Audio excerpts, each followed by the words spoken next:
Welcome to burning politics. నిత్యం ఖద్దర్ నేతల dialogue వారుతో రణరంగాన్ని తలపించే తెలుగు నేల రాజకీయం రసకందాయంగా మారింది.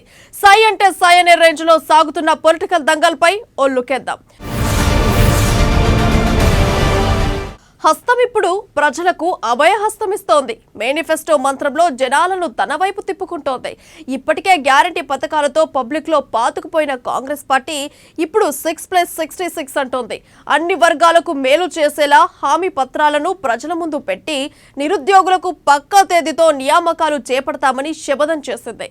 తాజాగా ప్రకటించిన మేనిఫెస్టోతో గులాబీ బాస్ గుండెల్లో రైళ్లు పరిగెత్తడం ఖాయమని గ్యారంటీ పథకాలతో ప్రజలకు చేరువైన కాంగ్రెస్ మేనిఫెస్టోతో జనాలకు మరింత చేరువవుతోంది. దీంతో కారు అధినేతలో తెలియని కంగారు కనిపిస్తోంది. ఇంతకీ కాంగ్రెస్ మేనిఫెస్టోలో ముఖ్యమైన అంశాలేంటి? ఏ వర్గాలకు మేలు చేసేలా హామీలున్నాయి? Let's watch the story.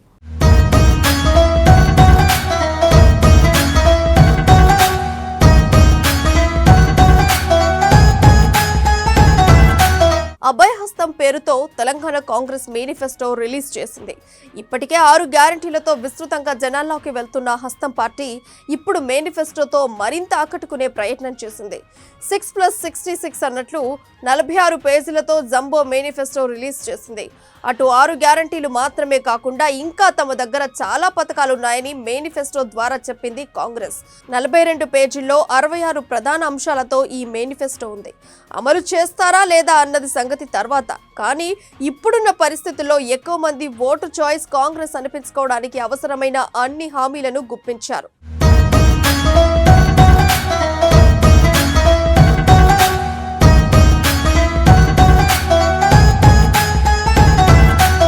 ఇప్పటిదాకా ముఖ్యమంత్రి కేసీఆర్ ప్రగతి భవన్ లేదంటే ఫామ్ హౌస్ కే పరిమితమయ్యారని, జనం కలవడానికి అవకాశం ఇవ్వట్లేదని కాంగ్రెస్ విమర్శిస్తోంది. అందుకే తాము అధికారంలోకి వస్తే సీఎం క్యాంప్ ఆఫీస్లో ప్రతిరోజు ప్రజా దర్బార్ నిర్వహిస్తామంటోంది.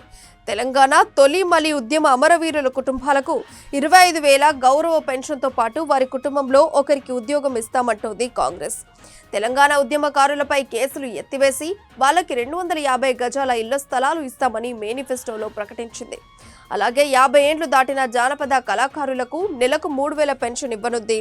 రైతులకు 2 లక్షల దాకా రుణమాఫీ, 3 లక్షల దాకా వడ్డీ లేని రుణాలు, వ్యవసాయానికి 24 గంటల విద్యుత్, సమగ్ర పంటల బీమా పథకం ప్రకటించింది. కాళేశ్వరం ప్రాజెక్టులో అవినీతిపై విచారణ జరిపిస్తామని మేనిఫెస్టోలో కాంగ్రెస్ హామీ ఇచ్చింది. యువత నిరుద్యోగులకు కూడా కాంగ్రెస్ వరాలు ప్రకటించింది. మూలవాసులైన దళితులను, గిరిజనులను, బలైన వర్గాల వాళ్లను, మైనారిటీలను, మహిళలను, విద్యార్థులను, నిరుద్యోగులను, అమరవీరుల కుటుంబాలను సంప్రదించి వారి సలహాలు సూచనలు తీసుకొని 2023 ఎన్నికల తెలంగాణ రాష్ట్ర కాంగ్రెస్ పార్టీ మేనిఫెస్టోను తయారు చేయడం జరిగింది. ఈ మేనిఫెస్టో తెలంగాణ ప్రజలకు అంకితం చేయడానికి ఏఐసిసి అధ్యక్షులు మల్లికార్జున్ ఖర్గే గారు ముఖ్య అతిథులుగా వచ్చి తెలంగాణ ప్రజల యొక్క భవిష్యత్తును ఇందులో నిగూఢపరిచి తెలంగాణ జాతికి మల్లికార్జున్ ఖర్గే గారు అంకితం చేసిండ్రు. మనస్ఫూర్తిగా కాంగ్రెస్ పార్టీ తెలంగాణ శాఖ అధ్యక్షుడిగా వారికి కృతజ్ఞతలు తెలియజేస్తున్నా. ఈ మేనిఫెస్టో తయారీలో భాగస్వాములుగా అహర్నిశలు కష్టపడ్డ మిత్రులందరికీ కూడా పార్టీ అధ్యక్షుడిగా అభినందనలు తెలియజేస్తున్నా. తెలంగాణ కాంగ్రెస్ పార్టీకి ఈ ఎన్నికల మేనిఫెస్టోనే భగవద్గీత, ఈ ఎన్నికల మేనిఫెస్టోనే కాంగ్రెస్ పార్టీకి ఖురాన్, ఈ ఎన్నికల మేనిఫెస్టోనే కాంగ్రెస్ పార్టీకి బైబుల్. సర్వ మతాలకు, తెలంగాణ సమాజానికి, 4 కోట్ల ప్రజలకు ఈ హామీ పత్రాన్ని కాంగ్రెస్ పార్టీ ఇస్తుంది. ఈ గ్యారంటీని అభయహస్తం ద్వారా తెలంగాణ ప్రజలకు మేము అంకితం చేయడం జరిగింది. కాబట్టి ఈ మేనిఫెస్టోను తయారు చేసి తెలంగాణ జాతికి అంకితం చేసిన మిత్రులందరికీ అభినందనలు తెలియజేస్తూ, ఇంత మంచి మేనిఫెస్టో తెలంగాణ సమాజానికి అవసరమైన అన్ని అంశాలను 60 సంవత్సరాల యొక్క ఆకాంక్షను దృష్టిలో పెట్టుకొని శ్రీమతి సోనియా గాంధీ గారు తెలంగాణ రాష్ట్రాన్ని మనకు ఇవ్వడం జరిగింది. తెలంగాణ రాష్ట్రం ఇచ్చిన తర్వాత ప్రజల యొక్క ఆకాంక్షలు నెరవేరుతాయని చెప్పి కాంగ్రెస్ పార్టీ చూసింది. తెలంగాణ ప్రజలు ఎదురు చూసిండ్రు. కానీ చంద్రశేఖరరావు గారి నాయకత్వంలో బీఆర్ఎస్ పార్టీ ప్రజల యొక్క ఆలోచనలను, ఆకాంక్షలను కాల రాసింది.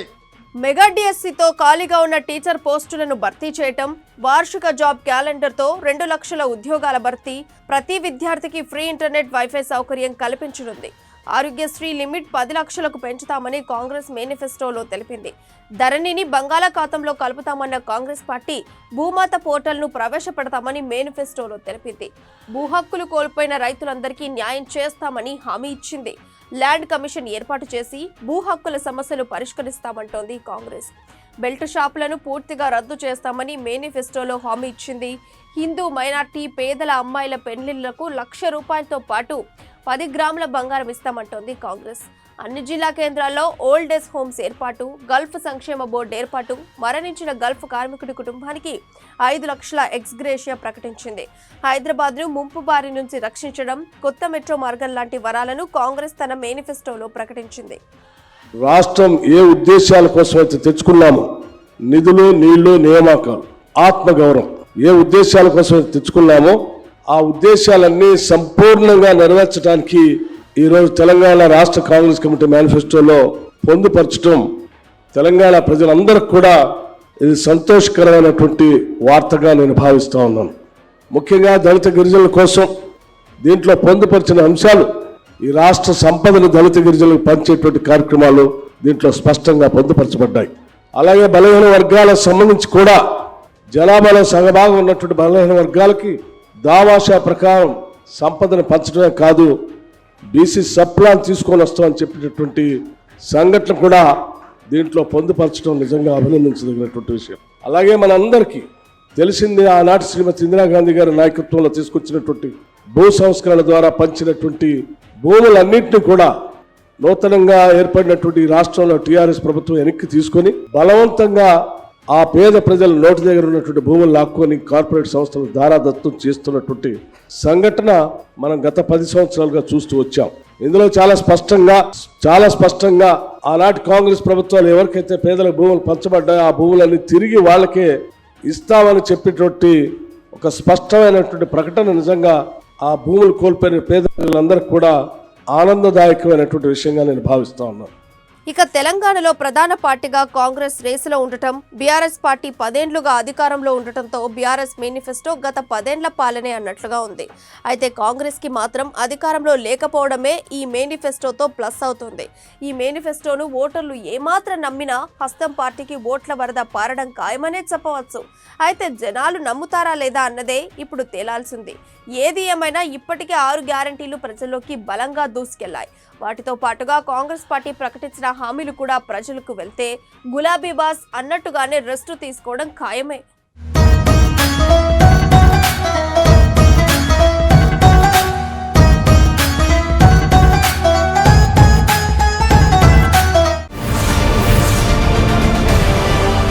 తెలంగాణ రాజకీయం మరింత రక్తి కట్టిస్తోంది.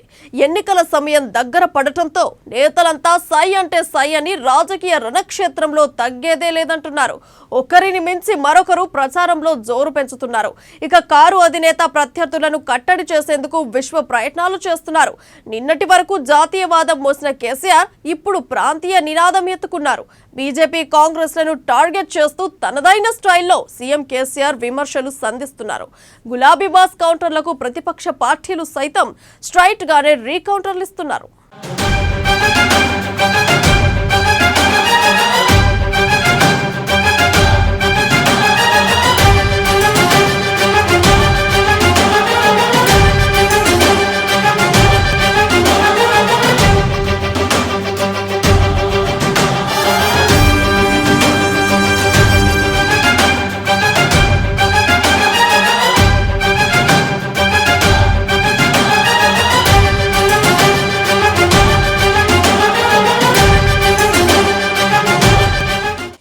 ఎన్నికల ప్రచారంలో కేసీఆర్ కొత్త రాగం. జాతీయవాదాన్ని గాలికి వదిలేసిన గులాబీ బాస్ ఈ ఎన్నికల్లో ప్రాంతీయ సెంటిమెంట్, ప్రాంతీయ పార్టీలదే భవిష్యత్ అని వ్యాఖ్యలు, ఢిల్లీకి గులాబులు కావద్దని హెచ్చరికలు,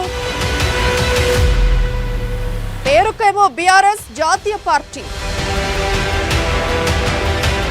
భారత రాష్ట్ర సమితి హోదా ఏమిటి? గందరగోళంలో బీఆర్ఎస్ కార్యకర్తలు. బీఆర్ఎస్ జాతీయ పార్టీనా, ప్రాంతీయ పార్టీనా? తెలంగాణ సెంటిమెంట్ వర్కౌట్ అవుతుందా? తెలంగాణ ఇచ్చినా తెచ్చిన పార్టీగా ముందుకెళ్తున్న కాంగ్రెస్ జోరుతో కారుబాస్ బేజారు.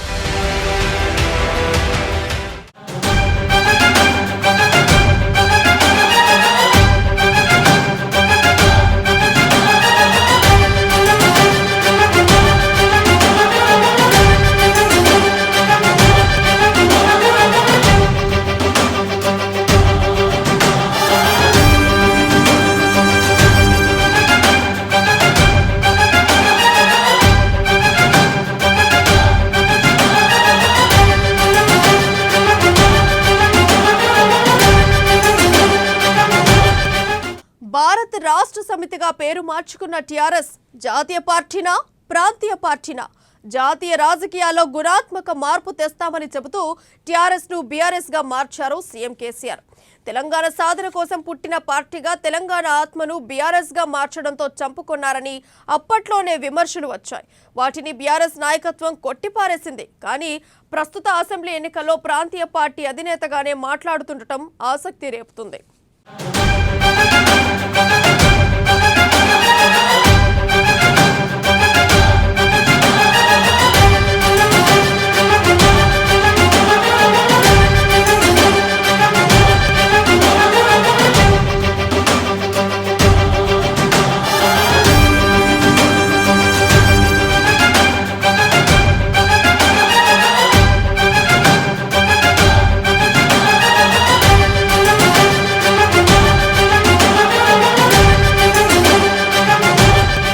ఎన్నికల ప్రచార సభలో మాట్లాడుతున్న కేసీఆర్, కేటీఆర్, హరీష్, ఇతర నాయకులు కాంగ్రెస్, బీజేపీలపై విమర్శనాస్త్రాలు సంధిస్తూ అవి ఢిల్లీ పార్టీలని, ఆ పార్టీలకు ఇక్కడ ప్రాతినిధ్యం వహిస్తున్న వారు ఢిల్లీకి గులాములని మండిపడుతున్నారు. మళ్లీ తెలంగాణ వారికి గులాములుగా ఉండాలా? సీల్డ్ కవర్ సీఎంలు కావాలా? టూరిస్టులు కావాలా అని ప్రశ్నలు గుప్పిస్తుండటాన్ని పలువురు రాజకీయ విశ్లేషకులు ప్రస్తావిస్తున్నారు. బీఆర్ఎస్ పుట్టిందే తెలంగాణ ప్రజల కోసమని అంటున్నారు. మరి దేశ రాజకీయాల్లో గుణాత్మక మార్పు కోసమే బీఆర్ఎస్ గా మార్చుతున్నామని ఆ సమయంలో చెప్పారు. ఒకటి చేసుకుంటూ మనం వచ్చినాం. అద్భుతమైన విజయాలు కొన్ని సాధించినాం. ఆ క్రమం అట్లే కొనసాగాలి. నేను మీ అందరితో కోరేది, ఎలక్షన్ రాగానే ఎవరో వస్తారు, ఏదో చెప్తారు, ఇష్టం వచ్చినట్టు మాట్లాడతారు, అలవిగాని సామెతలు చెప్తారు, ఆపద మొక్కులు కూడా మొక్కుతారు. తీర్థం పోదాంపా తిమ్మక్క అంటే నువ్వు గుల్లే, నేను సల్లే, యాడికి వెళ్ళకపోతారో తెలియదు. ఇవాళ కొన్ని పార్టీలు మాట్లాడుతున్నాయి.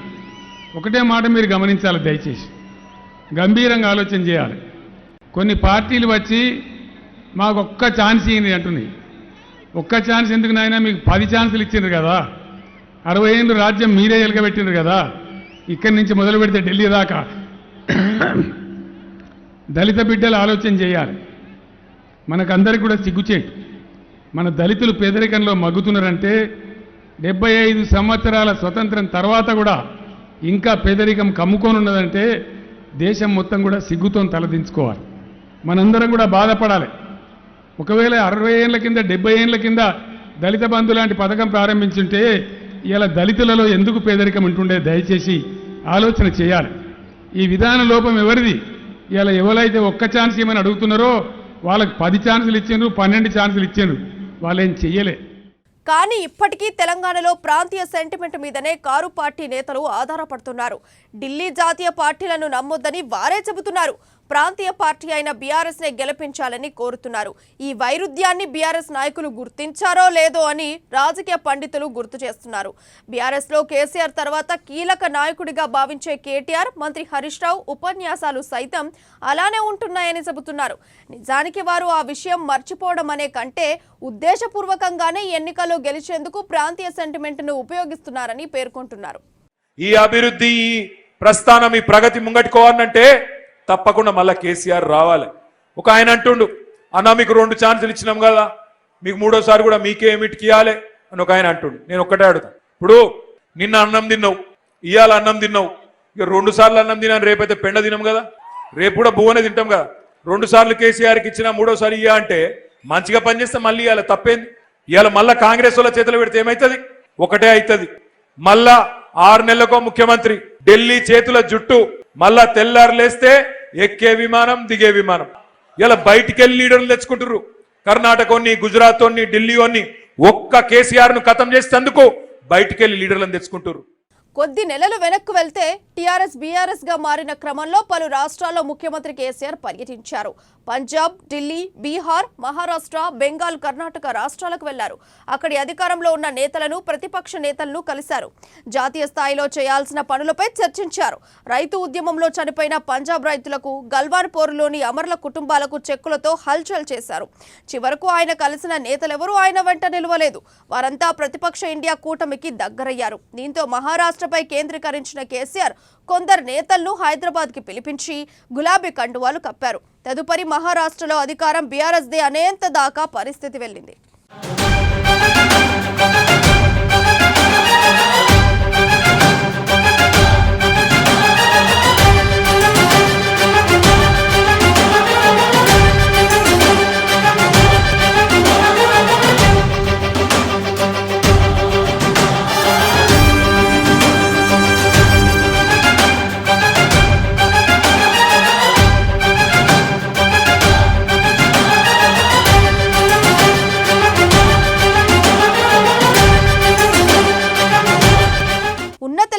ఊడగొట్టిందే కాంగ్రెస్ అని కేసీఆర్ చెబుతున్నారు.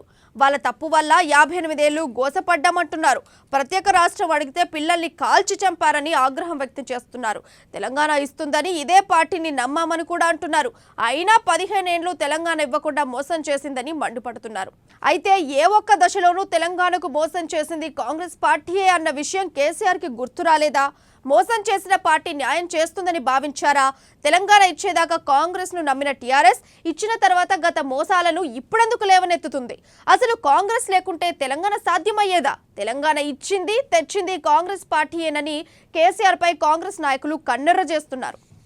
రాష్ట్రం తెచ్చుకున్నది నిధులు, నీళ్లు, నియామకాల కోసం. ఇటు కృష్ణా నది, అటు గోదావరి నది, మధ్యలో డక్కన్ పీఠభూమిగా ఉన్నటువంటి తెలంగాణ ప్రాంతానికి నీళ్లు తెచ్చుకోవాలని కోరి కొట్లాడితే మన ప్రీతమ నాయకురాలు సోనియా గాంధీ గారు తెలంగాణ రాష్ట్రాన్ని ఇచ్చారు. దశాబ్ద కాలం అవుతా ఉంది. కృష్ణా నదిలో నుంచి ఒక్క చుక్క నీళ్లు కూడా ఈ బీఆర్ఎస్ ప్రభుత్వం ఈ ప్రాంతానికి పారించలేదు. ఇక్కడ పారే ప్రతి చుక్క, అది జూరాల ప్రాజెక్టు కావచ్చు, నెట్టెప్పాడు కావచ్చు, కోయల్ సాగర్ కావచ్చు, కల్వకుర్తి ఎత్తిపోతల పథకం కావచ్చు, భీమా కావచ్చు, శ్రీశైలం కావచ్చు, ఇవన్నీ ఆనాటి కాంగ్రెస్ ప్రభుత్వాలు కట్టి పారిస్తున్నటువంటి నీళ్లు తప్ప దశాబ్ద కాలంగా ఈ రాష్ట్ర ముఖ్యమంత్రి కానీ ప్రభుత్వం కానీ ఒక్క చుక్క నీళ్లు కూడా ఈ ప్రాంతానికి తీసుకున్నారు.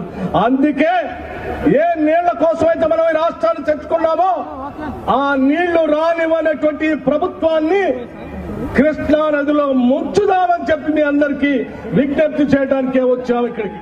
కాంగ్రెస్ కు 11 ఛాన్సులు ఇచ్చామని చెబుతున్న కేసీఆర్ కు అది ఉమ్మడి రాష్ట్రంలో సంగతేనని కాంగ్రెస్ నాయకులు గుర్తు చేశారు.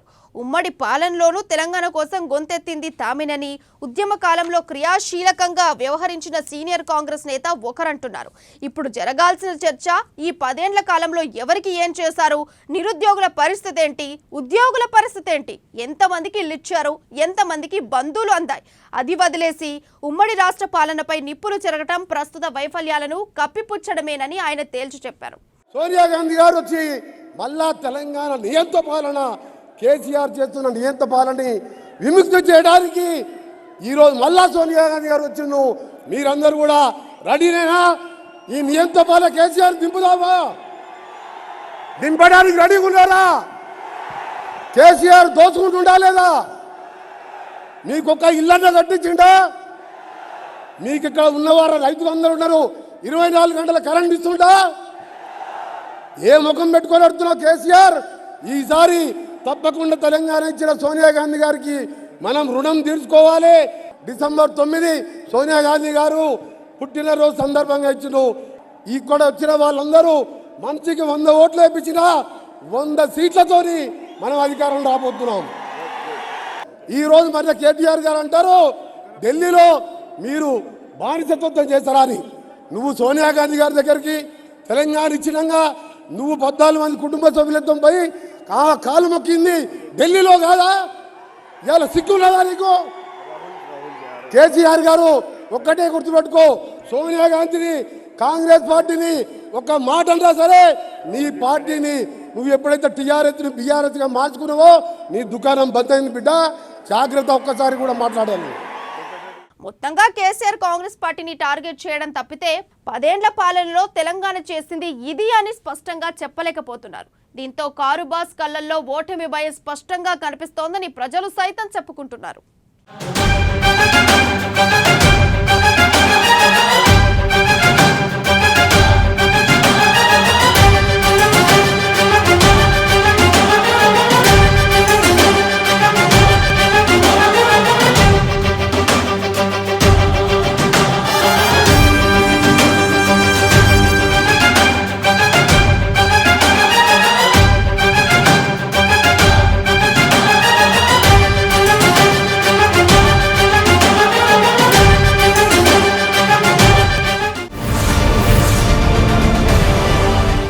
తెలంగాణలో రాజకీయం హై టెన్షన్ పుట్టిస్తోంది. 2 సార్లు అధికారంలోకి వచ్చిన బీఆర్ఎస్ హ్యాట్రిక్ కొట్టాలని తీవ్ర ప్రయత్నాలు చేస్తోంది. మొన్నటి వరకు 3వ గెలుపు పెద్ద విషయమేమీ కాదని అనుకుంది. అయితే రాష్ట్రంలో మారుతున్న రాజకీయ సమీకరణాలతో అధికార పార్టీ ఓటర్లను ఆకట్టుకునేందుకు తీవ్రంగా శ్రమించాల్సి వస్తోంది.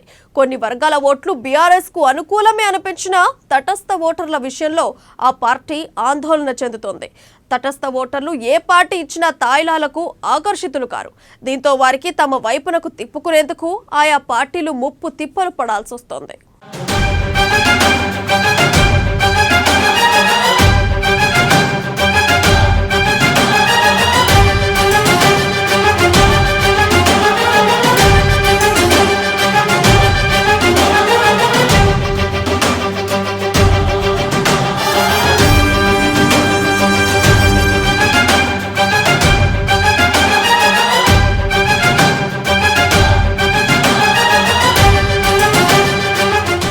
రక్తి కట్టిస్తున్న తెలంగాణ రాజకీయం,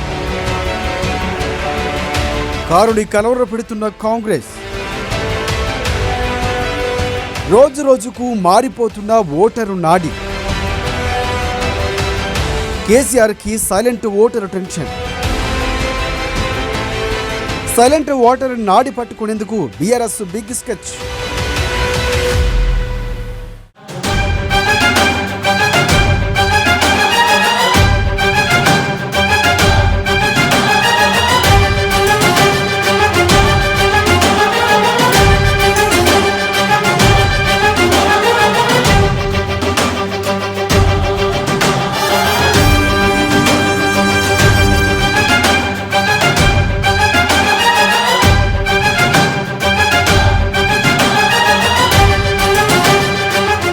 తెలంగాణ అసెంబ్లీ ఎన్నికలు రసవత్తరంగా మారున్నాయి. మొన్నటి వరకు ఏ పార్టీ పోటీ లేదని భావించిన బీఆర్ఎస్కు ఇప్పుడు కాంగ్రెస్ కంట్లో నడుచులాగా మారింది. దీంతో హ్యాట్రిక్ కోసం కొత్త సవాళ్లు స్వీకరించాల్సి వస్తుంది బీఆర్ఎస్ పార్టీకి. గెలుపు సునాశయం అనుకున్న తరంలో రోజు రోజుకు ఓటర్ నాడి మారిపోతుండడంతో బీఆర్ఎస్ నాయకుల్లో ఉత్కంఠ రేపుతోంది. ఈ తరుణంలో గెలుపు కోసం అన్ని అస్త్రాలు ఉపయోగించుకుంటున్నారు. ఇప్పటి వరకు కొన్ని వర్గాలు బీఆర్ఎస్కు అనుకూలమని భావిస్తోంది. మరికొందరిని ఎలాగోలా తమ వైపునకు తిప్పుకునేందుకు ప్రయత్నాలు చేస్తుంది. అయితే తాజాగా సైలెంట్ ఓటర్పై కేసీఆర్ ప్రత్యేక ఫోకస్ పెట్టినట్లు తెలుస్తోంది.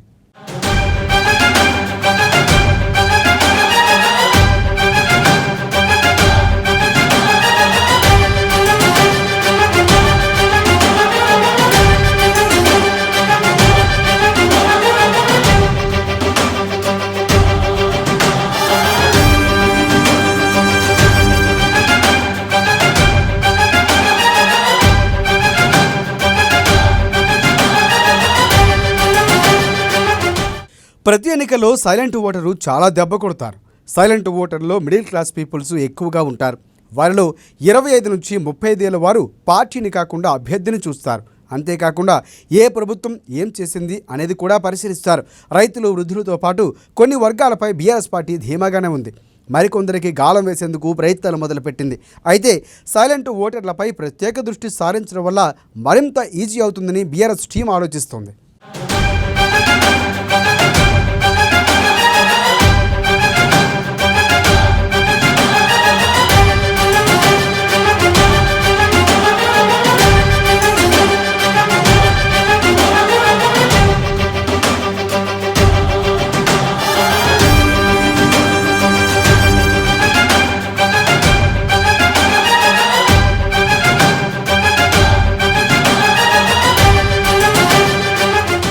ఇక ఇందులో భాగంగానే ఇలాంటి ఓటర్ను ప్రత్యేకంగా వర్గీకరిస్తున్నారు.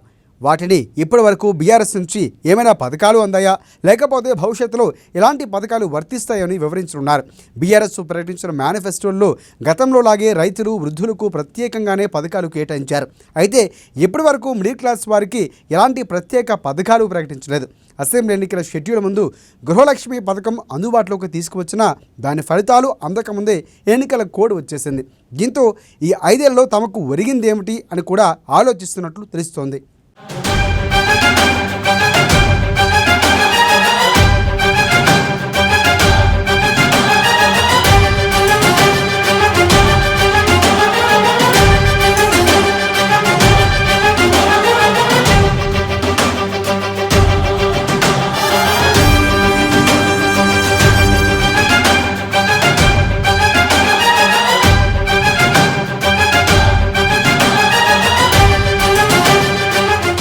అయితే వారిని హక్కులో చేర్చుకోవడానికి ఎలక్షన్ కంటే ముందుగానే 2 రోజుల ముందు బిగ్ ప్లాన్ చేరినట్లు తెలుస్తోంది. వారికి ఏ విధంగా తమ వైపునకు తిప్పుకోవాలో పెద్ద స్కెచ్చే వేస్తున్నారు. ఇప్పటి వరకు ఏ పార్టీ అయినా రైతులు, వృద్ధులు అంటూ ప్రచారం చేస్తున్నారు. కానీ సైలెంట్ ఓటర్పై ఎవ్వరూ కూడా దృష్టి పెట్టడం లేదు. ఇక ఆ విషయాన్ని ఇతర పార్టీలు గ్రహించకముందే బీఆర్ఎస్ వారికి అండగా నిలిచేందుకు తీవ్ర ప్రయత్నాలు చేస్తుంది. అయితే వీరు బీఆర్ఎస్ చేసే ఆఫర్లకు లొంగుతారా లేదా అనేది ఇప్పుడు హాట్ టాపిక్గా మారింది.